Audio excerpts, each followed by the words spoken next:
A prevenção contra incêndio é um dos tópicos abordados mais importantes na avaliação e planejamento da proteção de uma coletividade. O termo prevenção de incêndio expressa tanto a educação pública como a correta instalação de medidas de proteção contra incêndio em um edifício.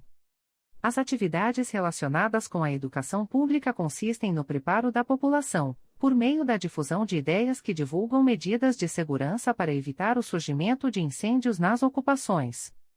Buscam ainda ensinar os procedimentos a serem adotados pelas pessoas diante de um incêndio, os cuidados a serem observados com a manipulação de produtos perigosos e também os perigos das práticas que geram riscos de incêndio. A proteção contra incêndio pode ser sintetizada como conjunto de medidas para a detecção e controle do crescimento, a contenção e a extinção do incêndio, bem como a mitigação de danos à vida, à integridade física dos seres viventes, ao meio ambiente e ao patrimônio. Podemos dividir as atividades do Corpo de Bombeiros, em relação aos incêndios, em atividades relacionadas com as exigências de medidas de proteção contra incêndio, nas edificações e áreas de risco. Atividades relacionadas com a extinção, perícia, coleta de dados e estudos dos casos reais dos incêndios, bem como das estatísticas. Também dizemos que a proteção contra incêndio propicia, em uma edificação, detectar rapidamente e controlar o crescimento do incêndio, pelo menos, até a chegada do Corpo de Bombeiros. Nesta seara, encontramos medidas de proteção ativas e passivas. As medidas ativas são as que buscam a detecção, o alarme e a extinção de chamas, de maneira automática ou manual. As medidas passivas se prestam ao controle dos materiais empregados, facilitação da fuga ou escape, facilitação do acesso dos bombeiros, compartimentação de ambientes e proteção das estruturas e elementos construtivos da edificação.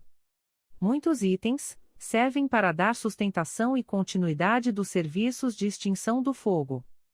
Assim, elementos preventivos dos danos causados por um eventual incêndio carecem de necessário dimensionamento, seja para dar um mínimo de segurança ou para evitar exageros que gerem custos desnecessários. São formas de alcançar os objetivos da prevenção. Controle da natureza e da quantidade dos materiais combustíveis no edifício. Dimensionamento da compartimentação interna. Da resistência ao fogo de seus elementos. Do distanciamento entre edifícios. Dimensionamento da proteção e da resistência ao fogo da estrutura do edifício. Dimensionamento dos sistemas de detecção e alarme de incêndio. Dimensionamento dos sistemas de chuveiros automáticos de extinção de incêndio. Dimensionamento dos equipamentos manuais para combate. Dimensionamento das rotas de escape. Dimensionamento dos dispositivos para controle do movimento da fumaça. Com o controle das fontes de ignição e riscos de incêndio. Com acesso aos equipamentos de combate a incêndio. Com treinamento do pessoal habilitado a combater um princípio de incêndio e a coordenar o abandono seguro da população.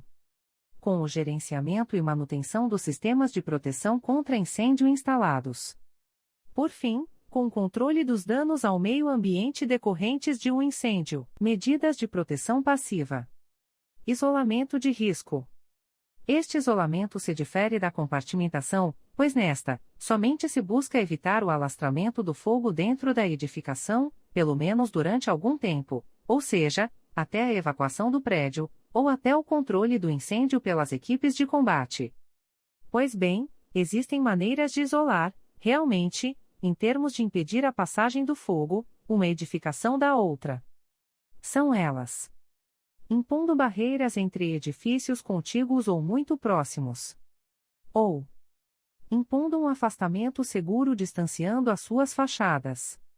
Na primeira maneira chamamos tal barreira de parede corta-fogo, desde que ela cumpra uma série de requisitos, caso contrário, pode até servir para compartimentar ou separar dois ambientes, mas não servirá para isolar uma edificação da outra. O distanciamento seguro entre edifícios pode ser obtido por meio de uma distância mínima horizontal das aberturas nas fachadas próximas, evitando assim a transferência do calor por radiação térmica ou convecção. Você lembra dos mecanismos de propagação do incêndio? Por radiação térmica. por convecção e por condução. Radiação térmica, geralmente é emitida através das aberturas existentes na fachada do edifício incendiado, através da cobertura do edifício incendiado. A convecção, que ocorre quando os gases quentes emitidos pelas aberturas atingem pontos mais altos da fachada do edifício adjacente. A condução, que ocorre quando a caloria atinge um ambiente contíguo, iniciando um incêndio neste. É claro que isolar é a situação perfeita de segurança, mas nem sempre o terreno permite a distância requerida, ou ainda, os padrões construtivos impossibilitam a oposição de uma parede do tipo corta-fogo. Um pouco semelhante ao isolamento, mas de menor proteção, temos as compartimentações, na vertical ou na horizontal, para evitar que o fogo passe de um ambiente para outro, deixando o incêndio descontrolado. Sabemos que são exemplos de causas de descontrole e propagação. O caminhamento de gases e fumaças, transportando calor por convecção para o pavimento superior. Exemplo disso é o que pode ocorrer na abertura da escada, ou por de fora da janela. Isto é mitigado pela compartimentação vertical. A radiação térmica, que pode pirolizar objetos, dando condições a flazover, o que é mitigado pela compartimentação horizontal. Os itens de compartimentação, em seus elementos construtivos, devem possuir resistência ao fogo, caso contrário a caloria pode até desestruturar as paredes ou outras barreiras, deixando o incêndio passar. Os objetivos da compartimentação são: conter o fogo em seu ambiente de origem, manter as rotas de fuga seguras contra os efeitos do incêndio, facilitar as operações de resgate e combate ao incêndio. Como obter tais compartimentações? A horizontal pode ser pelos seguintes dispositivos: paredes e portas corta-fogo, registros corta-fogo, nos dutos que transpassam as paredes corta-fogo, selagem corta-fogo, nos shafts. Pontos de passagem de cabos elétricos e tubulações, que pela fachada, com o afastamento entre janelas de setores compartimentados. A compartimentação vertical deve ser tal que cada pavimento se tornará um compartimento seguro, impedindo que o incêndio se propague entre andares. Para isso são necessários lajes corta-fogo, ou seja, com resistência. Enclausuramento das escadas com paredes e portas corta-fogo. Registros corta-fogo em dutos que comunicam os pavimentos. Selagem corta-fogo. Distanciamentos das abas verticais, parapeitos, vergas e peitoris. Abas horizontais projetando-se além da fachada. Resistência ao fogo das estruturas. Trata-se da capacidade dos elementos construtivos de suportar a ação do incêndio. O método utilizado para determinar a resistência ao fogo consiste em expor um material a uma elevação padronizada de temperatura em função do tempo. Com isso, são feitas medidas e observações para determinar o período no qual este material satisfaz os critérios relacionados com a função do elemento construtivo. É o caso, quando se quer saber quanto tempo suporta uma chapa de gesso acartonado que divide ambientes. Todo material possui uma curva de diminuição progressiva da capacidade portante, até que venha a colapsar. Logicamente, todos os elementos construtivos e as estruturas das quais dependem a compartimentação, bem como a fuga dos ocupantes, devem ter a resistência ao fogo pelo tempo necessário. Revestimento dos materiais. Trata-se do controle dos materiais de acabamento e revestimento. Esta exigência é para materiais que são naturalmente combustíveis, muito utilizados na arquitetura do interior de imóveis. Porém, não podem ter rápida propagação do fogo, não podem emitir grandes chamas, e não podem gerar grande quantidade de fumaça. Assim, são controlados materiais que revestem piso, paredes ou divisórias e teto. As exigências dos revestimentos dos materiais seguiram índices obtidos em ensaios conforme normas nacionais e internacionais como a NBR 9442, que trata da determinação da propagação superficial de chama, ou seja, com que velocidade o fogo consome e caminha na superfície do materialismo. A NBR 8660, que trata do revestimento dos pisos, em relação à determinação da densidade crítica de fluxo de energia radiante, ou seja, Qual o tamanho da chama? A norma STM 662, que mede a densidade óptica da fumaça da combustão dos materiais, ou seja, o quanto a fumaça vai atenuar um raio de luz numa câmara fechada. Outras normas são aceitas, como a utilizada para informar que o material não é combustível, ISO 1182. Há também a norma que informa que o material segue um padrão de reação e resistência ao fogo, a BSIN 13823. Por fim, a norma que regula testes para comprovar que o material é de difícil ignição. BSIN 11925-2. É claro que os testes em laboratórios atribuirão determinados índices aos materiais, mas não se ignora que a quantidade e proximidade com outros elementos no interior do ambiente influenciarão sobremaneira nas características da sua combustão. Tudo isso será relevante na análise do projeto de alguma maneira. Rotas de fugas. Meios adequados de fuga permitem que ocupantes se desloquem com segurança para um local livre da ação do fogo, do calor e da fumaça, a partir de qualquer ponto da edificação, independentemente do local de origem do incêndio. Para isso ser possível, as rotas de fuga devem atender, entre outras, as seguintes condições básicas: número de saídas, distância a percorrer, largura das escadas de segurança, largura das rotas de fuga horizontais, localização das saídas e das escadas de segurança, descarga das escadas de segurança e saídas finais. Tudo muito bem informado e sinalizado, com exigências de ergonomia, segurança, resistência, visibilidade, entre muitas outras. As portas e as saídas de emergência são dimensionadas em unidades de passagem, que jamais devem ser fracionadas, sempre respeitando a largura mínima. Como a de um vão-luz das portas que servem às saídas de emergência, com mínimo de 80 centímetros. Estas devem abrir no sentido do fluxo da rota de fuga, sempre bem sinalizadas, e em quantidades mínimas baseadas no cálculo de lotação. As exigências mais básicas que se referem às rampas e escadas são: seus corrimãos, a máxima inclinação, as áreas de descanso, e a largura mínima básica de 1,20 m. Sistema de iluminação de emergência.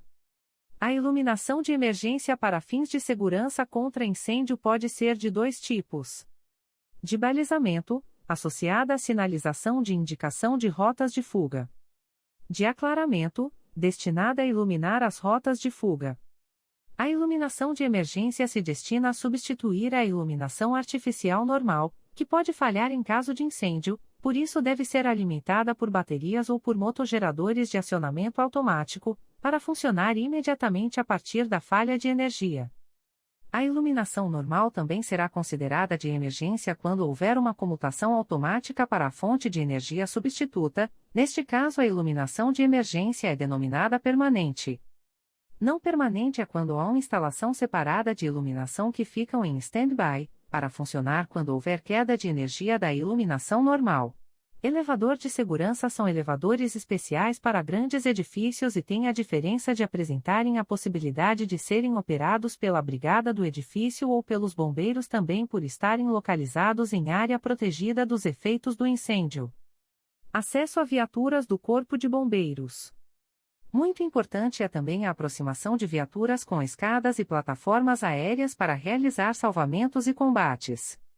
Para isso, se possível, a edificação deve estar localizada ao longo de vias públicas ou privadas que possibilitem a circulação e a manobra de veículos de combate. Meios de aviso e de alerta. Trata-se do sistema de alarme manual contra incêndio e do sistema de detecção automática de fogo e fumaça. Serve para abreviar a descoberta do fogo por parte de todos os ocupantes da edificação, principalmente a brigada de incêndio e pessoas mais próximas do risco. A sequência de ações normalmente adotada é a seguinte: alertar o controle central do edifício. Fazer a primeira tentativa de extinção do fogo. Alertar os ocupantes para iniciar o abandono do edifício. Informar o Corpo de Bombeiros. O sistema de detecção automática deve ser instalado geralmente quando início do incêndio não pode ser prontamente percebido pelos seus ocupantes. Há grande número de pessoas para evacuar o edifício. O tempo de evacuação é excessivo. Enorme risco de início e propagação de incêndio. É comum o estado de inconsciência dos ocupantes, pessoas dormindo em hotel. É comum a incapacitação dos ocupantes por motivos de saúde, como em hospitais ou clínicas com internação. Cabe a lembrança de que detectores e alarmes manuais não se excluem mutuamente, ou seja, mesmo possuindo detectores, o acionamento manual deve existir, pois a intenção é sempre se ter uma ação mais rápida. São 5 tipos básicos de detectores de incêndio. Os térmicos, que respondem a aumentos da temperatura. Os de fumaça, sensíveis a produtos de combustão suspensos na atmosfera. Os de gás, sensíveis aos produtos gasosos. Os de chamas, que respondem às radiações emitidas. Cada tipo é adequado para um ambiente, por exemplo, o detector de fumaça não se adequa muito a um estacionamento, pois ele pode disparar à toa pela fumaça do escapamento de um veículo. Tanto os detectores quanto as botoeiras de acionamento de alarme são gerenciados por uma central que identifica o ponto acionado, e deve ficar em um local com uma certa vigilância por parte dos ocupantes. Sinalização. A sinalização de emergência é utilizada para informar e guiar os ocupantes do edifício, assumem os objetivos de indicar as ações apropriadas em caso de incêndio, alertar para os riscos potenciais, requerer ou proibir ações e atitudes de maneira preventiva. Indicar a localização dos equipamentos de combate ou das rotas de fuga. A sinalização divide-se em 5 categorias: sinalização de alerta, cuja função é alertar para áreas e materiais com potencial de risco; sinalização de comando, cuja função é requerer ações como para a utilização das rotas de fuga; sinalização de proibição, cuja função é proibir ações capazes de provocar incêndio; sinalização de condições de orientação e salvamento, cuja função é indicar as rotas de saída e ações necessárias para o seu acesso; sinalização dos equipamentos de combate, cuja função é indicar a localização e os tipos dos equipamentos de combate. Falaremos agora da proteção ativa. Extintores portáteis e extintores sobre rodas, também chamados de carretas, decorrem da necessidade de efetuar o combate ao incêndio de imediato, enquanto são pequenos focos. Os extintores portáteis e sobre rodas podem ser divididos em 5 tipos de acordo com o agente extintor: água, espuma mecânica, pó químico seco, dióxido de carbono, compostos halogenados. A quantidade e o tipo de extintores portáteis e sobre rodas devem ser dimensionados em função da área a ser protegida, determinando quantidade mínimas para cada pavimento ou compartimentos. Das distâncias a serem percorridas para alcançar o extintor, conforme o risco da ocupação em 15, 20 ou 25 metros de caminhamento. Dos riscos específicos a proteger, a exemplo de manter um extintor exclusivo para a central de gás, cabines de força, caldeiras, entre outros riscos especiais. Como geralmente sua empunhadura está na parte superior dos extintores portáteis, quando presos em suportes na parede não podem ser instalados acima de 1,60 m do solo, mas quando ficam no chão devem permanecer em suportes apropriados. Cada ambiente deve possuir, pelo menos, 2 unidades extintoras, competindo-lhes a proteção mínima para eventual extinção de incêndio em sólidos, que são incêndios de classe A, e equipamento energizados, que são incêndios de classe C. Assim, em cada ambiente protegido por extintores portáteis é mais comum encontrar, até por ser o mais barato no mercado, um extintor de água do tipo A e um de pó químico seco que é do tipo BC, sendo que este serve muito bem inclusive para líquidos inflamáveis. Tanto os portáteis como os extintores sobre rodas devem possuir os selos e indicativos de inspeção técnica e manutenção em extintores de incêndio por empresas credenciadas. O órgão credenciador das empresas de inspeção, manutenção e recarga é o Inmetro. A Portaria 412 de 2012 determina cores anuais para os anéis identificadores de recarga. Veja nesta tabela de 2018 até 2025.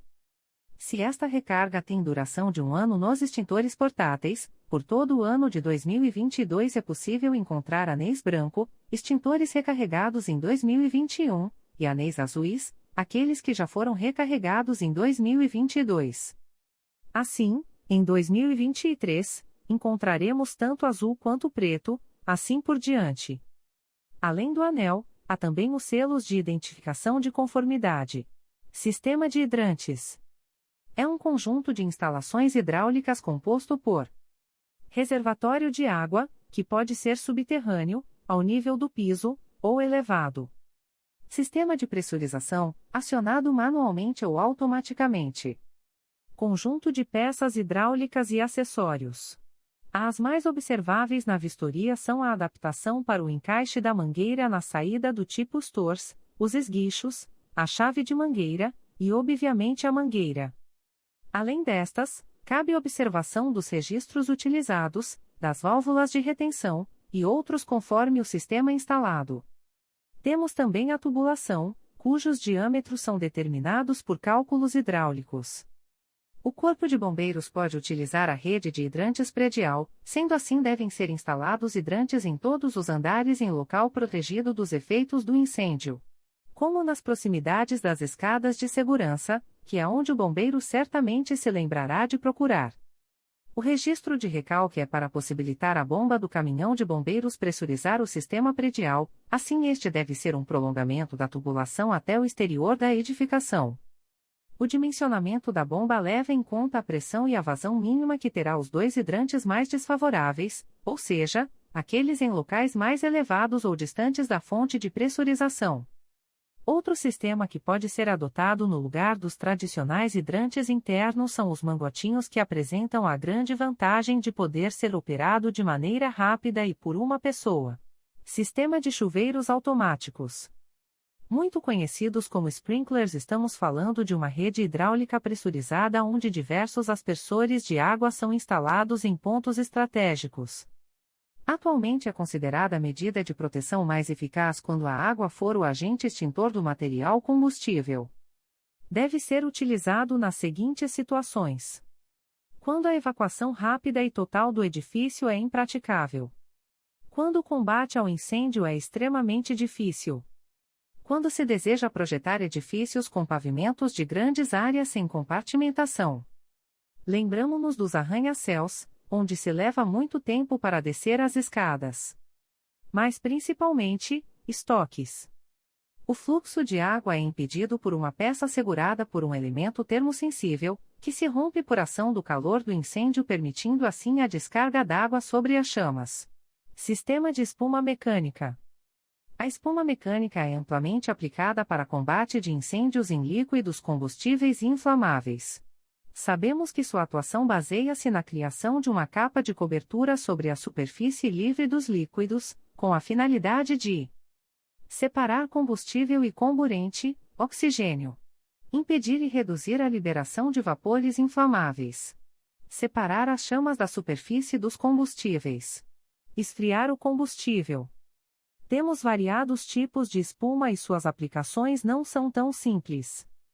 Antigamente era comum extintores de espumas originadas de maneira química, hoje totalmente obsoleto, foi retirado da norma sendo os tipos empregados os originados de maneira física ou mecânica, que se dá basicamente por agitação do ar em uma solução aquosa chamada pré-mistura.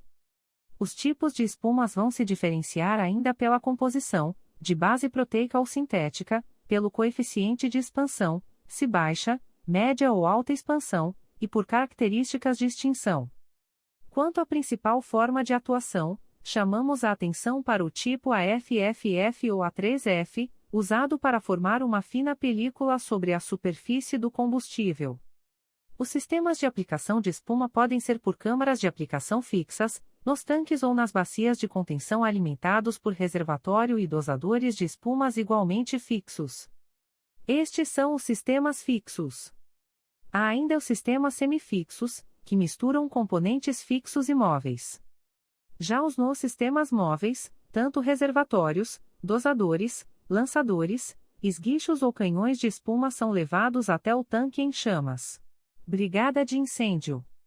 A população do edifício deve estar preparada para enfrentar uma situação de incêndio, quer seja adotando as primeiras providências no sentido de controlar o incêndio, ou então garantir o abandono do edifício de maneira rápida e ordenada. Para isso ser possível, é necessário, como primeiro passo, a elaboração de planos de emergência para enfrentar a situação que estabeleçam, em função dos fatores determinantes de risco de incêndio, as ações a serem adotadas e os recursos materiais e humanos necessários. A formação de uma equipe com esse fim específico é um aspecto importante desse plano, pois permitirá a execução adequada do plano de emergência. Essas equipes podem ser divididas em duas categorias. Equipes destinadas a propiciar o abandono seguro do edifício. Equipe destinada a propiciar o combate aos princípios de incêndio na edificação. Todos os brigadistas recebem treinamento especial e devem saber as informações de suma importância do respectivo plano de segurança e da edificação, como ruas de acesso, saídas, escadas, corredores e elevadores de emergência, válvulas de controle de gás e outros combustíveis, chaves de controle elétrico, localização de produtos químicos perigosos, reservatórios de gases liquefeitos, comprimidos e de produtos perigosos, registros e portas corta-fogo que fecham automaticamente em caso de incêndios, botoeiras para acionamento manual desses dispositivos, pontos de saída de fumaça, janelas que podem ser abertas em edifícios selados, painéis de sinalização e alarme de incêndio, casa de bombas do sistema de hidrantes e de chuveiros automáticos, local dos extintores, sistema de ventilação e localização das chaves de controle, sistemas de chuveiros automáticos e respectivas válvulas de controle, hidrantes internos e externos e registros de recalque e respectivas válvulas de controle.